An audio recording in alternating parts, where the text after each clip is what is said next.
नमस्कार दोस्तों, आपका बहुत बहुत स्वागत है मेरे प्रवीण वैदिक एस्ट्रोलॉजी चैनल में। दोस्तों, आज का विषय ज्योतिष क्यों महत्वपूर्ण है, इस प्रश्न को लेकर के उत्पन्न हुआ है।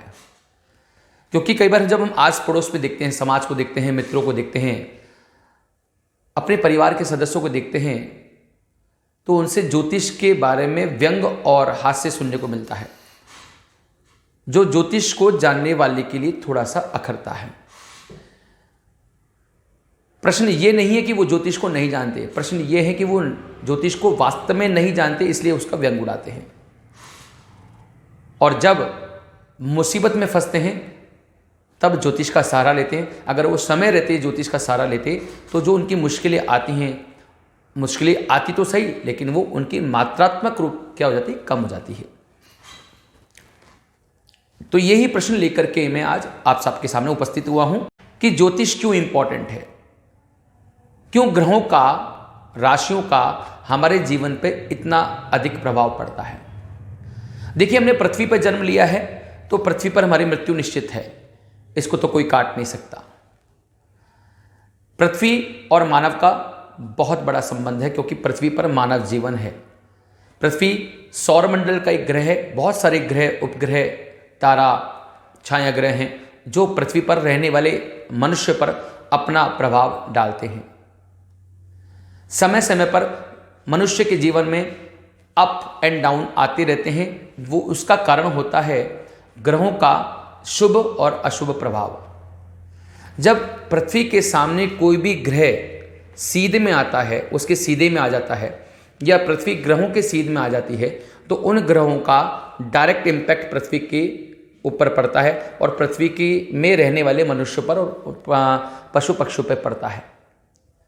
जैसे ही वो ग्रह भ्रमण करते हैं और वो तिरछे हो जाते हैं या पृथ्वी उनसे तिरछी हो जाती है, उन ग्रहों का प्रभाव कम पड़ने लग जाता है। जब गर्मी चल रही होती है तो गर्मी क्यों लगती है? क्योंकि पृथ्वी की सीध में सूर्य होता है या सूर्य की सीध में पृथ्वी होती है, तो सूर्य की जो किरणें होती हैं पृथ्वी पर डायरेक्ट पड़ती हैं और वहाँ गर्मी का एहसास होता है, बहुत गर्मी लगती है, सूर्य का प्रभाव। और वही कुछ दिनों बाद, 4-5-6 महीने बाद, जब पृथ्वी सूर्य से तिरछी हो जाती है, यदि भ्रमण में सूर्य से तिरछी हो जाती है, तो वही सूरज की किरणें पृथ्वी पर सीधे नहीं पड़ती हैं, या हम जहाँ रहते हैं वहाँ सीधे नहीं पड़ती हैं, तो क्या होता है, सर्दियाँ पड़ने लग जाती हैं। तो सोचिए, तारा का, सूर्य एक तो तारा है, तारा का प्रभाव देखिए।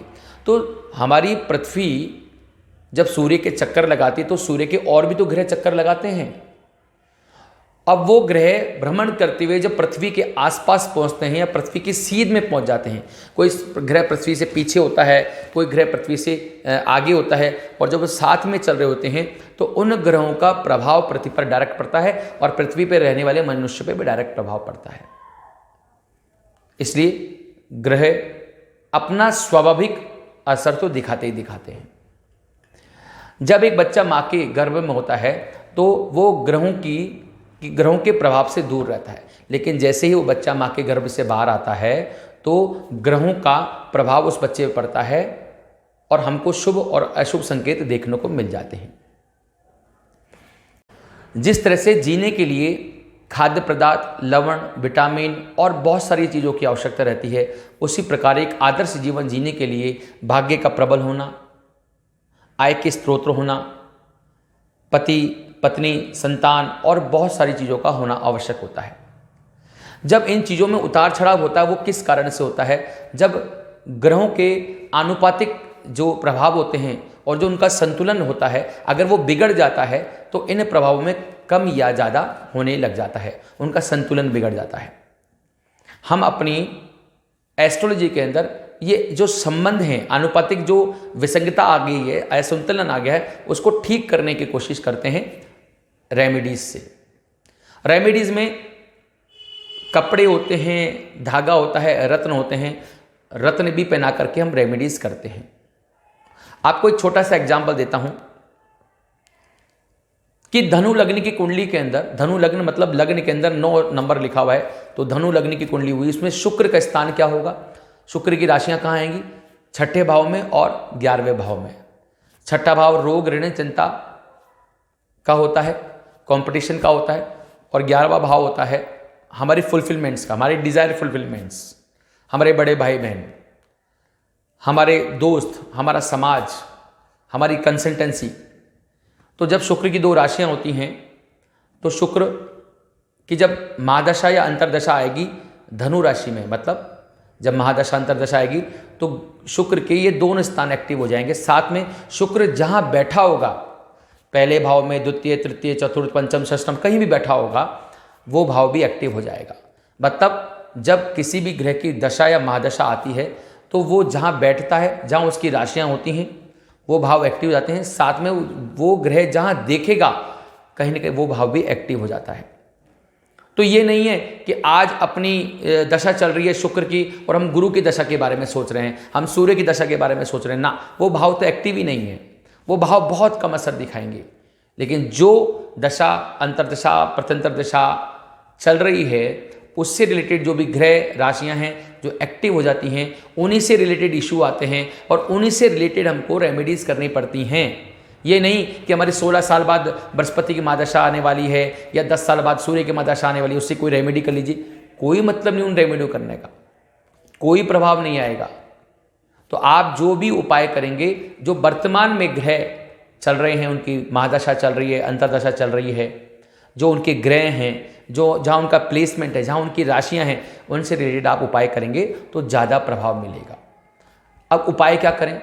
अगर हम शुक्र का उपाय करते हैं तो ये देखना पड़ेगा शुक्र निर्बल है, अस्त है, पीड़ित है, नीच का है, उसमें कौन कौन से ग्रह की दृष्टियाँ पड़ रही हैं, वो दृष्टियाँ उसके लिए अच्छी हैं, बुरी हैं। जहाँ शुक्र बैठा है, उस जिस भाव में बैठा, उस भाव की जो राशि का स्वामी है वो कहाँ बैठा है, तात्कालिक मित्रता है या नहीं। तो सारी चीज़ें देख करके, सारी चीज़ें पन्ने पर नोट करके, नोट्स बना करके हमको ये निकालना पड़ता है कि कौन सी रेमेडी बैठेगी। इनको रत्न पहनाना है या हमको किसी चीज़ का दान करवाना है, किस देवी देवता की पूजा करवानी है, अर्चना करवानी है, क्या मेडिटेशन करवाना है, जिससे उनका मनुष्य का जो ऑरा मंडल है, जिन जिन ग्रहों से प्रभावित है और जो जो डायरेक्ट ग्रहों की उनके ऊपर अभी रेंज आ रही है, उनके बीच में हम संतुलन कैसे कर सकते हैं। ये सब चीज़ एस्ट्रोलॉजिकल उपायों में आती हैं। तो किसी प्रकार का ग्रहों के प्रति या अपने प्रति अंधविश्वास न पालें, विश्वास करें, विश्वास करना जरूरी है, अंधविश्वास न पालें। और जो भी आपको उपाय बताए जाएं, उस उपाय के बारे में जो भी विद्वान आपको बता रहे हैं उनसे पूछें, अपना प्रश्न रखें। जब संतुष्ट हो जाएं, उस उपाय को करें और लॉन्ग टर्म तक करें। लॉन्ग टर्म तक करना जरूरी है। माँ के गर्भ में भी शिशु 9 महीने रहता है, जब पूर्ण बन जाता है जब ही बाहर आता है, और कभी अधूरापन हो जाता है तो आप जानते हैं किस प्रकार की विसंगता आ जाती है। आप सब लोगों से मेरी रिक्वेस्ट है कि कभी भी कुंडली का विवेचन करवाएं तो अपना प्रश्न जरूर रखें कि अभी मेरी कौन सी दशा चल रही है, महादशा चल रही है, कौन कौन से ग्रह मेरे एक्टिव हैं, कौन कौन से ग्रहों की दृष्टियाँ पड़ रही हैं। वो सब चीज़ें समझ करके, सोच समझ करके उपाय करें। आशा है आपको मेरा अगर वीडियो पसंद आए तो मेरे इस वीडियो को लाइक, सब्सक्राइब, शेयर जरूर कीजिए, जिससे आपका और लोगों का भी लाभ हो। नमस्कार।